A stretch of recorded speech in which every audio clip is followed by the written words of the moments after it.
The year is 2006. A young man is in the summer before his 7th grade year.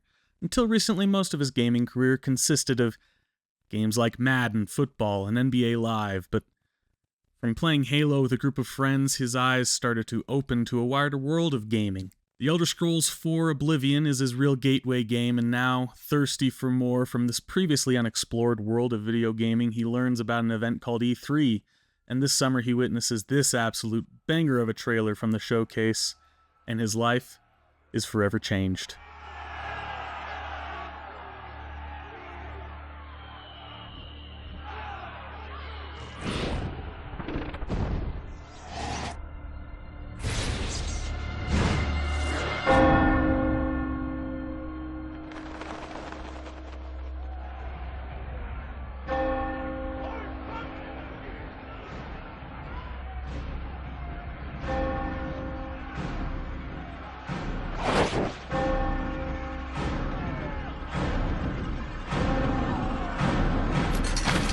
That boy was me, in case you hadn't guessed, and I can confirm that my mind was indeed blown. I became obsessed with this game. I couldn't believe I was going to have to wait a whole year and change to actually get to play this thing. I guess replaying the Dark Brotherhood quests for the 12th time was going to have to satiate my need for assassination until I could get my hands on the first true next-gen experience. I was so obsessed with this game that I even wrote a paper for my 7th grade English class about assassins. Now, I may have thought that the basis for this game was a bit more real than it actually was, but nevertheless, I turned that sucker in anyway. My mother was dismayed by the fact that I'd written an entire paper about assassins, but I couldn't be stopped. The obsession was too real. The hidden blade, the vibes, the disappearing in plain sight, the parkour. This game was too good to be true. The first Assassin's Creed game has lived on in my memory as a dream come true. I remember finally getting my hands on the game and playing through the bulk of it in one night, addicted to the loop of climbing all of the viewpoints, completing investigations, and getting those sweet leaping assassinations on every target I could find. Assassin's Creed 2 and Assassin's Creed Brotherhood swiftly followed, then we were getting a new Assassin's Creed game every year, and the experience of the first game quickly faded into memory, and it hasn't been touched since that first time rolling credits.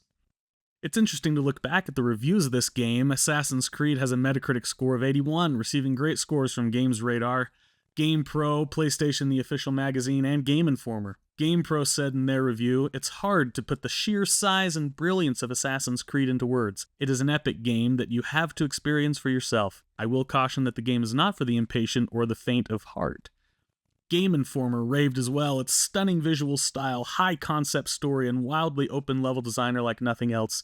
Even if too much repetition begins to frustrate in the later hours, it's a game people will still be talking about 5 years from now. Turns out Game Informer was spot on, and even they may not have believed me if I said that this series would become Ubisoft's biggest cash cow, spawning 13 mainline entries, with a 14th on the way this fall in the year of our Lord 2024. They definitely wouldn't believe that we got an Assassin's Creed movie starring the great Michael Fassbender. Surely this was a great triumph!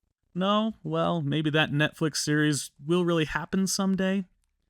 Regardless, this game was a sensation, and continues to captivate millions of players around the world. Here I am talking about it 16 years later. The first game wasn't without its detractors, including IGN scoring the game a bit below the Metacritic line at 7.5 out of 10, saying, "If you play Assassin's Creed for an hour, you will probably think it's a fantastic game. But as Assassins progresses, its dual storylines and repetitive quests begin to grow tiresome. There are so many great individual elements, but they are lost among the myriad of poor decisions from Ubisoft Montreal." 1UP was also a bit more critical than their peers, scoring the game a 7 out of 10, saying it attempts a lot of ambitious things and it almost succeeds at every one. But it's apparent that these grandiose ideas may have been a little too much to master the first go-round. But hey, at least the groundwork is laid for a killer sequel, right, Ubisoft? There was a killer sequel on the horizon indeed, but we're not here to talk about that today. Let's turn our attention back to the one that started it all. After 16 years, I've returned to the OG Assassin's Creed, and the experience wasn't exactly how I remembered it.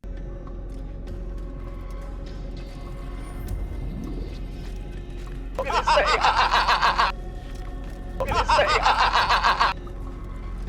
I booted this up on my PC, which should be able to run this game at max settings literally in its sleep, but every 30 to 60 seconds the game would freeze, but the dialogue would keep going, the animation would catch up, and then the game would continue on. Just like this. This was so debilitating, I thought I was going to have to quit this journey before it really even had a chance to get started, but in this case, the internet provided a solution. Shout out to the Hylian Knight, who posted a quick tutorial on how to fix this issue on YouTube, and as soon as I'd completed the 2-minute remedy, the game worked like a charm. Seriously, major win for the internet on this one. Congratulations. Now that the game was playable again, I was ready to dive in for real. Our introduction to Desmond is great, especially this line.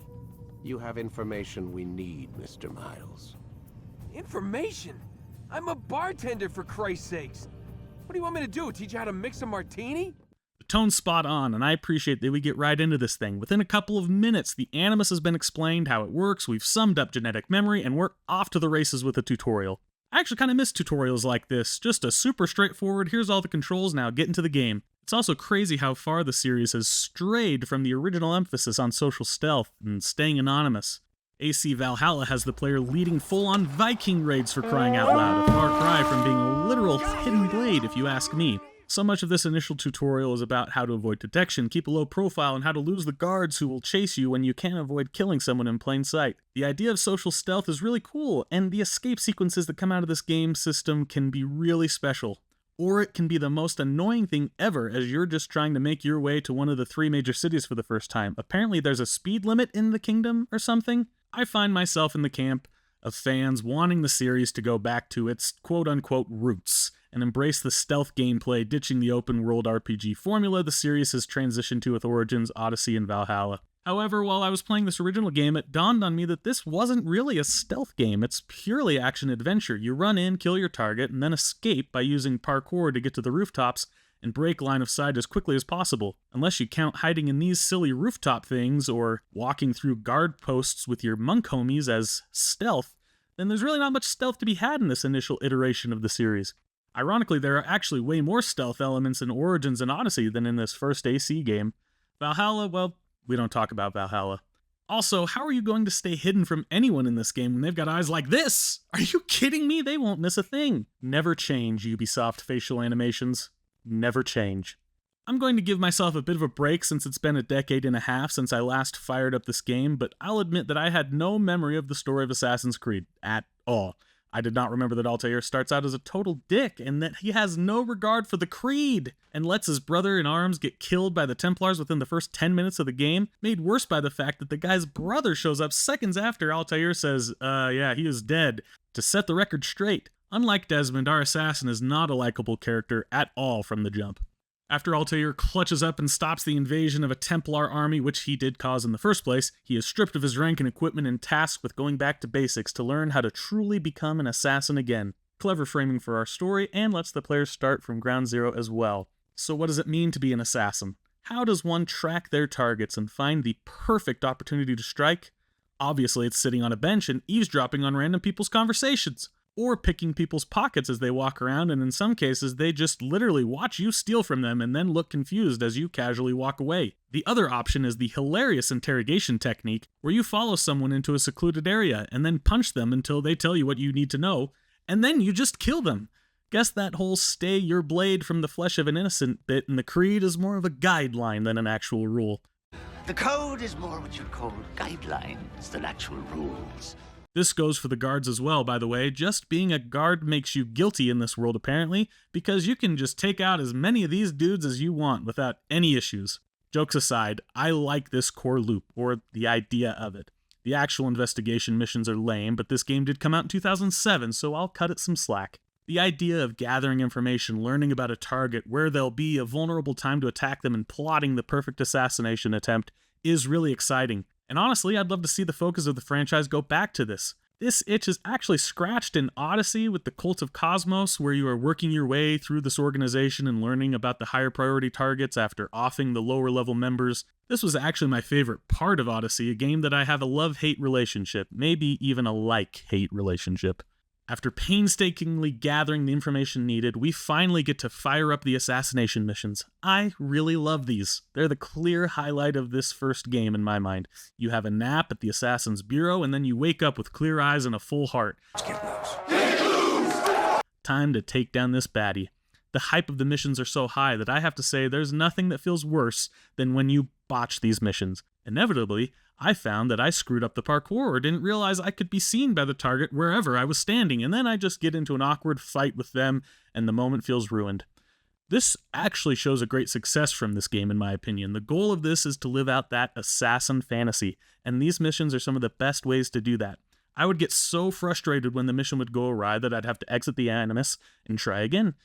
I wanted to hit that trailer level of badassery so badly. The problem, of course, is that it feels like this game is so janky that it's nearly impossible to not screw up these missions. At least for me, as a filthy casual, I was getting so mad that I kept clipping onto some wall that I didn't mean to, or I missed a jump and fell into the crowd below me, spoiling the attempt at a perfect assassination.